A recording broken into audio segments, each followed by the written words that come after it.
Fed up with shoveling snow? Can't shake that cold of yours? Wonder what the world's coming to? We offer you Escape.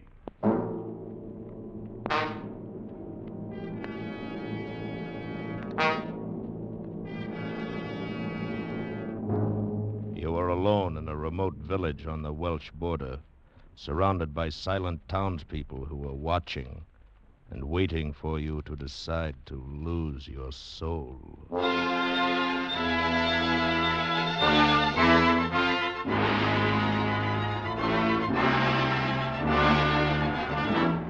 Escape, produced and directed by William N. Robeson, and carefully contrived to free you from the four walls of today for a half hour of high adventure.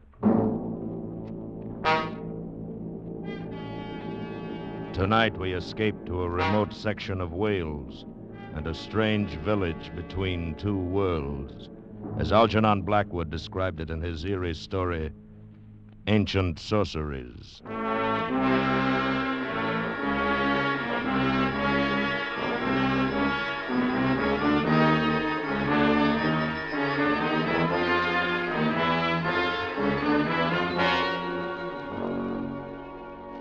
I had spent a week's vacation in Wales and was returning to London by train when it all began.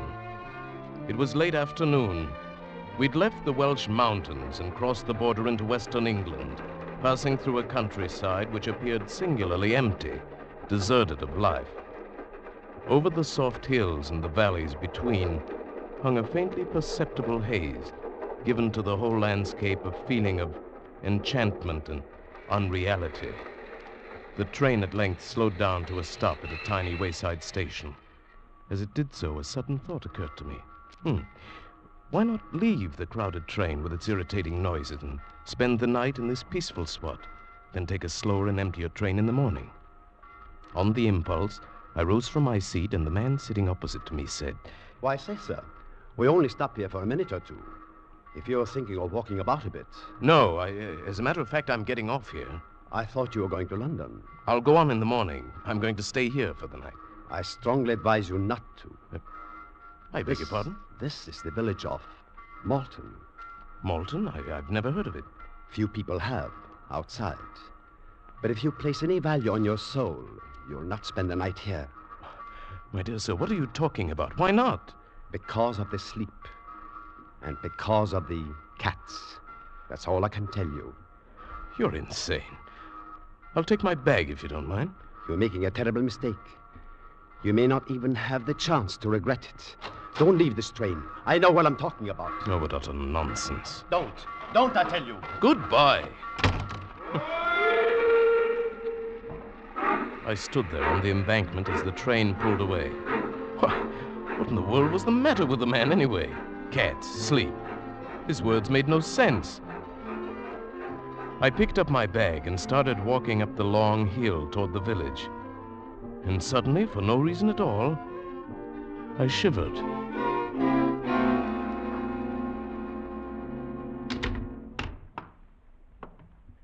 Hello? Hello, is anybody here? Yes? Oh, I didn't see you at first. Is there something I can do for you, sir? Why, yes, I saw your sign outside, the Inn of the Golden Bough. I should like to get a room, please. You're planning to stay here? Why, yes. Very well. You may sign the register. Here. Thank you. I'm going to catch another train and go on in the morning. Oh, yes, of course. There we are. Arthur Llewellyn. Llewellyn? Yes, from London. Arthur Llewellyn. You've been a long time coming back. What? But now that you're here, you'll find there are some things that never change. Madam, I'm afraid I don't know what you're talking about.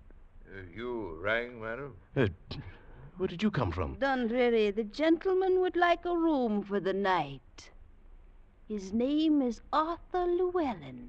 Aye, so it is. Welcome back to Malton, sir. What?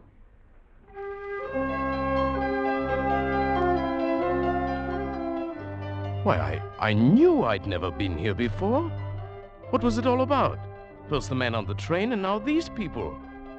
Were they crazy, or was I?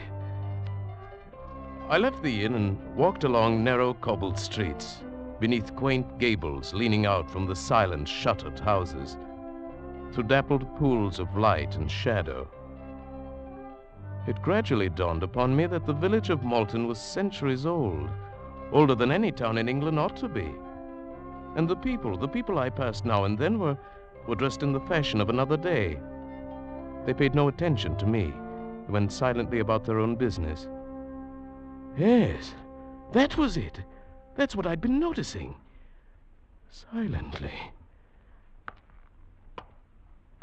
They came and went with only soft padding sounds to mark their passing, as though they walked in shoes with soles of velvet.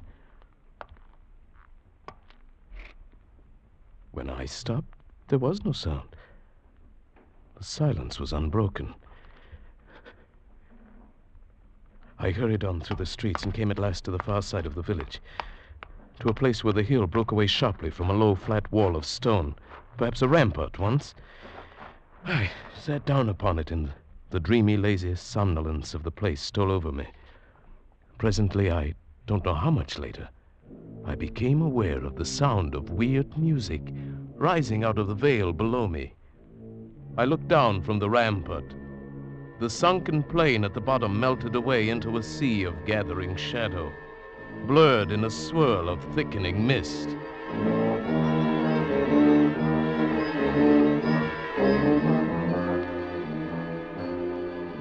I thought of dead trees swept by the night wind, of animals with half-human voices singing to a white moon, of the wailing of cats on the roof tiles at night, of unearthly creatures far off in the sky calling to one another in chorus. I felt my heart beat faster and faster, felt the vague stirrings of some urge inside of me, trying to answer the awful call of that music. I fought against the feeling, fought against myself. And even as I did, I found I was staring down into that valley, peering desperately into the dark mist, trying to see, I don't know what. And then suddenly, the music ended.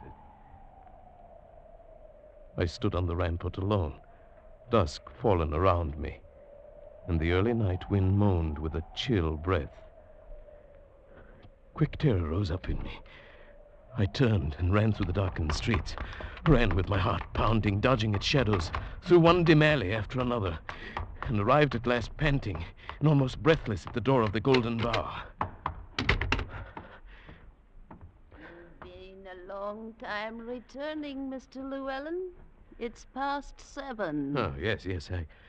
I guess I walked farther than I meant to. I didn't realize it was so late. You heard the music, didn't you?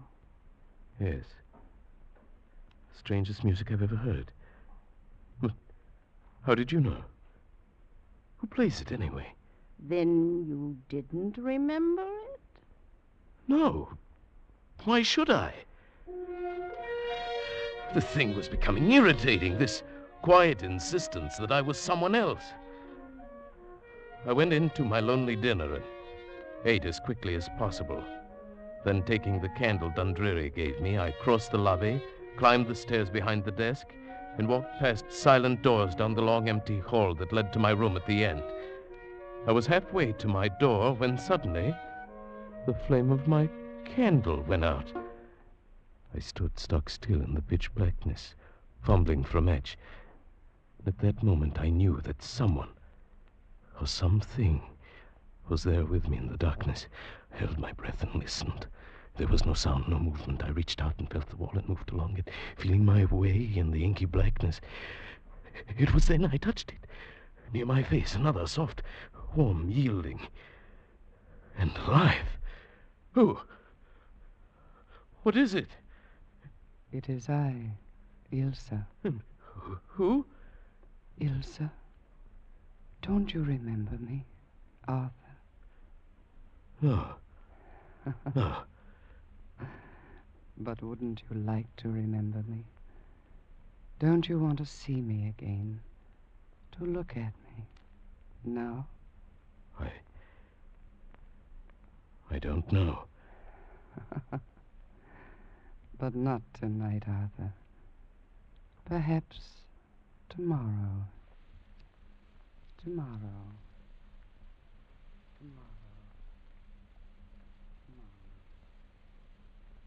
I stumbled blindly through the door of my room and shut it behind me. I lit the candle and flung myself across the bed. The room was small, with one shuttered window, and the light of the flame flickered on the walls and ceiling. I stared at the hand that had touched her out there in the dark hall. I lifted it up to my face and smelled of the barbaric scent that still clung to my fingers. It was evil, maddening.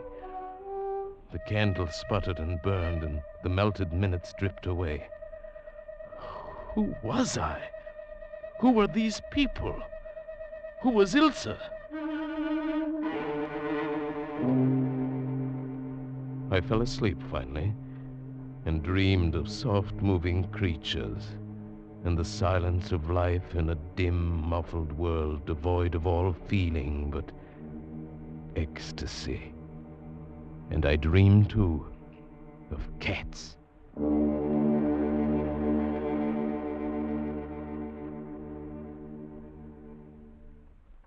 Slept quite late this morning, Mr. Llewellyn. Huh? Oh, morning, Dundreary. I felt as if I'd been drugged. The night air here in Malton is very conducive to sleep. I'd meant to catch the morning train for London. Now it's too late. What a terrible shame. Oh, by the way, Dundreary. Yes, Mr. Llewellyn? Do you, well, I was wondering if you'd know anyone by the name of Ilsa. Ilsa happens to be my daughter, Mr. Llewellyn. Oh, I didn't hear you come in. I hope you were able to sleep well, without any unpleasant dreams. I guess so. I'm so happy to hear it. Perhaps then you may decide to stay with us for a long time. That's very kind of you. No, it isn't kindness, Mr. Llewellyn.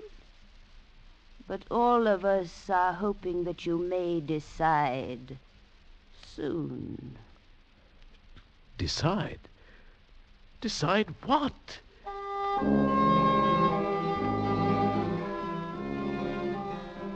It was no use. None of them would answer my questions. They seemed to think I should know already. I left the inn as soon as I'd eaten, walked around the streets of the village, and I began to notice that I was never completely alone. If I turned down an empty street, someone always stepped from a doorway or entered from the opposite end. Wherever I went, within 5 minutes, a dozen people were strolling near me. And I realized these people were watching me, tensely, as a cat watches a mouse or another cat.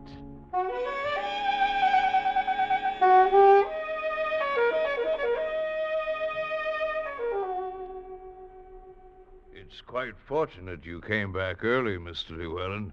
Your dinner this evening is a rather special one. Special? What do you mean by that? You are to have a guest. Huh? Who? An old friend. She's coming now. The girl who came toward us across the room was lithe and slim, and she moved with the sinuous grace of a young panther. She was lovely, exotic, and terrifyingly beautiful. May I present Mr. Arthur Llewellyn, Miss Ilsa? He's been with us for 2 days. Yes, I know. My mother told me.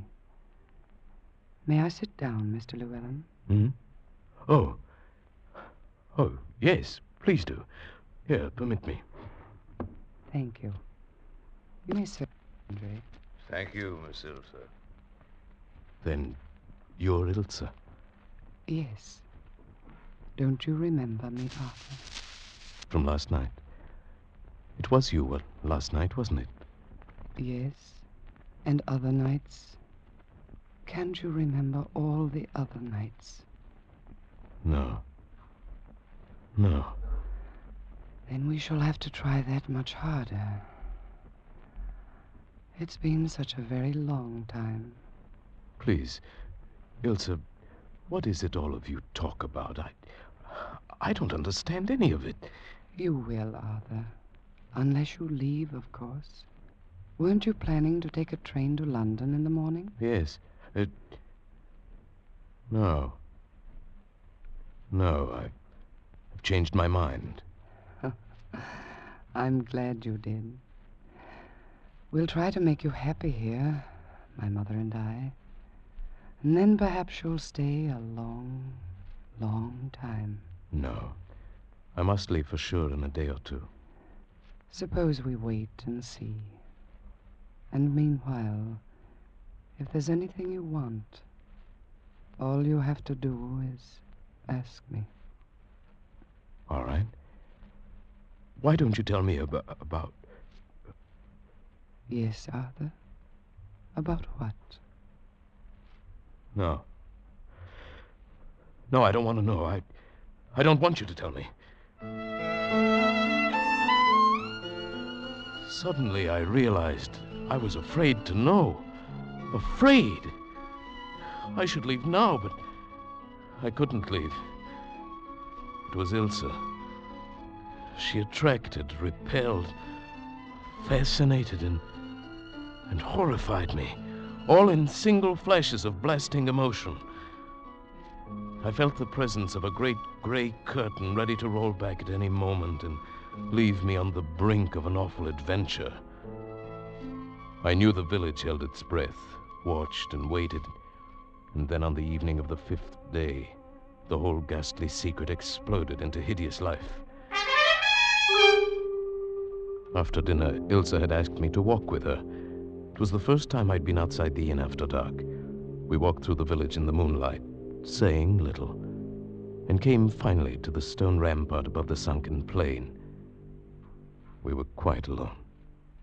Look, Arthur. Hmm? It's a full moon tonight. Do you know what that means? Yes. It means I can see more clearly how beautiful you are. Do you really believe that? Do you think I'm beautiful? Like a soft, sleek leopard in a warm jungle of shadows. But wait, I'll see you even better in a moment. Arthur, what are you doing? These dry leaves by the wall, they'll make an excellent bonfire. There, you see? No. No. What's wrong? The fire. No, Arthur, put it out. All right, Ilse. There, don't worry. It's all right. Hardly had a chance to get started. There, you see, it's all out. Yes, I see. Ilse, why did it bother you so much? Don't you remember? Don't you remember the fire? No. What fire? Oh. No. Don't talk of it. Look at me instead. Look at me, Arthur.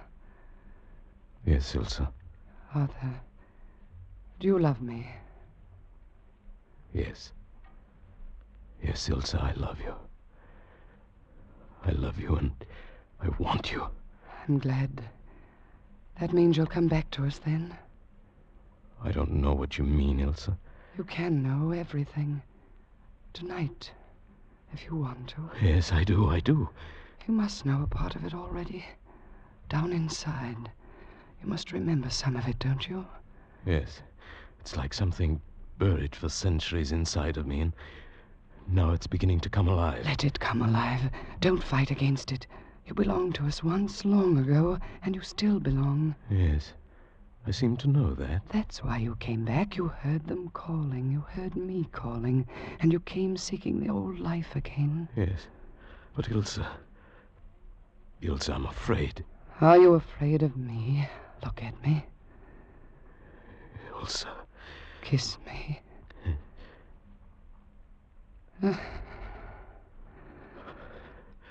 Ilse. Will you live the old life again with me tonight? Yes. I've known that you would because I own you, Arthur. You belong to me and I want you, and I shall never let you escape from me again. Yes. Go back to the inn, then. Wait for me, Arthur. I shall come for you. Tonight.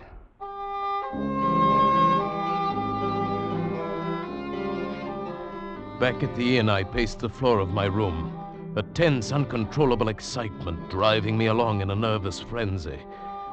The dry crypt of memory broke open, and all the things I'd hidden away for centuries poured into my consciousness. I knew now why I'd come here. I knew what I was going to do. And I knew that I was lost. I sensed the rising stir of movement throughout the inn, and outside in the courtyard below my window. I knew what to expect when I threw open the shutter. From every window of the inn and from those of the houses about the court were leaping great monstrous beasts with soft dark fur and eyes that gleamed with eerie phosphorescence. Cats of human size. This then was the secret of Malton, lycanthropy, the witchcraft of centuries long dead and buried. The half-human cries floated up to me, and the moon cast their dark shadows on the ground as they padded across the courtyard and vanished through the narrow streets of the village, heading for a hideous rendezvous. This is what I'd been. This is what I wanted to be now. I scarcely heard the door of my room open behind me. Are you ready, my love? Shall we join them? Ilsa. Here, Arthur, the sacred balm, made of vervain and mistletoe and blind things out of the sea. Remember? Yes. Yes, I remember. Take it. Use it. We'll change now, transform, leap from the window and join them.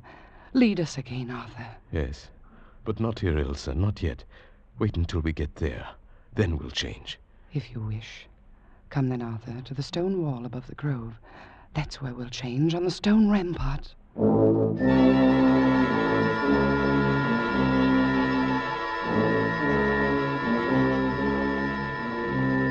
In the grove on the sunken plain beneath the wall, insane shadows writhed in the moonlight and postured in the luminous mist.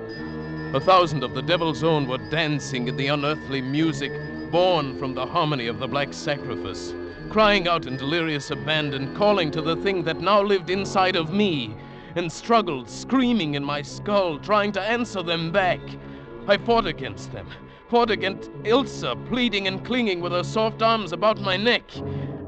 Now, Arthur, come with me now if you love me. I love you, but I can't do it, not again. Yes, my love, only an instant to change, and then we'll live forever. Is it living without a soul, Does Ilsa? it matter when I'm here? No, once before I escaped, but I can never escape again. This time there'd be no turning back. Am I not worth it? Look at me, my love. I clung to the very edge of my sanity, fought that I would not be lost and damned forever, and at this moment I knew what I could do. Arthur, wait. What are you doing? I found a match in my pocket, struck it, dropped it into the dry leaves that lay banked across the whole length of the stone wall. No, Arthur, don't. Yes. I can't come to you through the fire. You're driving me away. Yes! Go, Elsa, go into the valley. Goodbye, Elsa! Goodbye! You fall! You fall!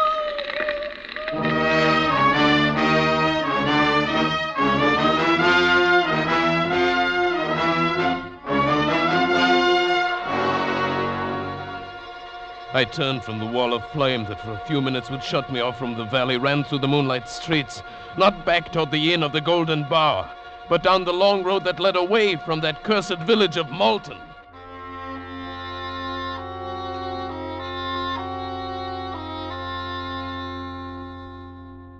Well, Mr. Llewellyn, I find this one of the most interesting cases of hallucination I've encountered since I began the practice of psychiatry. I tell you, it really happened, Doctor. And having investigated your story a bit during the past week, I'm in a position now to answer most of the questions that have been worrying you since you came back to London. What do you mean, investigated? I went up to Hereford and looked over some of the old records there. Then I motored over to Malton for a couple of hours. Well, then you know it's all true. You saw it. You know I was there. Oh, there's no question but what you were there, Mr. Llewellyn. The lady who runs the inn showed me your name in the register. Said you left suddenly without taking your luggage or paying your bill. She was really quite put out. I see. Well, what of the records, Doctor, the ones you spoke of? I think they really explain the whole thing, Mr. Llewellyn. It seems that during the 14th century, The village of Malton became a kind of headquarters in that part of the country for the practice of witchcraft. Yes. Yes, go on. Numerous trials were held there in the late 1300s, and a great many men and women were convicted of sorcery and burned to death. Yes? In the records of a trial in 1372, I found the name of an Arthur Llewellyn and of Ilse and her mother. That proves it, then. It proves a clear case of hallucination. You knew that story before you went there, not consciously, but somewhere deep in your latent memory. I knew nothing about it before. That man was an ancestor of yours. The story must be known in your family. When you arrived in Malton, accidentally, the association of the name just pulled the trigger, and your imagination did the rest. Yes, but Doctor, my parents died when I was 4. I've never been around any of my family ever. No matter. You see, a childhood memory is amazingly persistent at times. Yes. Yes, I suppose it is. I knew then what I had to do. The only thing I could do. There'd be no use in talking further with the doctor. He'd find some phrase of science to cover everything. He'd even try to explain away the mark I still carried across my shoulder where Ilse had thrown her arm about me in those last mad minutes on the rampart. A mark that was covered with soft gray fur like the fur of a cat. I knew now what had to be done, and what must be done while I still retain my sanity. One last act, final and irrevocable. An act that begins by walking into the railway station at Charing Cross. Good evening, sir. May I help you? Yes. I'd like a ticket to Malton, please. Malton? I don't believe I... It's a little village on the Swansea line near the border of Wales. Oh, yes. Here it is. I don't believe I've ever sold a ticket to Malton before. I don't doubt it. Let's see.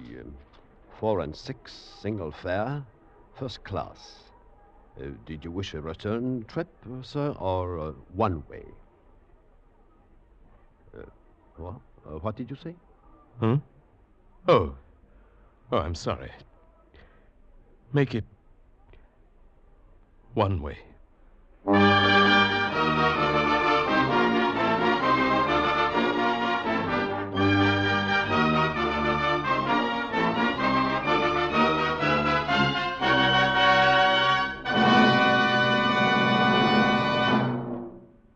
Escape is produced and directed by William N. Robeson. And tonight brought you Ancient Sorceries by Algernon Blackwood, adapted for radio by Les Crutchfield, with Paul Frees as Arthur Llewellyn, Kay Brinker as Ilse, Ann Morrison as Madam, and William Conrad as the Doctor. Music is conceived and conducted by Cy Feuer. Next week... After you've had a hard day at the office or bending over a hot stove, next week at this time, when your problems seem too much for you, we offer you escape.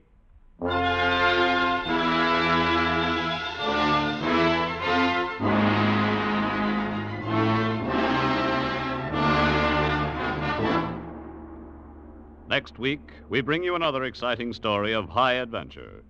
Good night, then, until the same time next week, when once again we offer you Escape.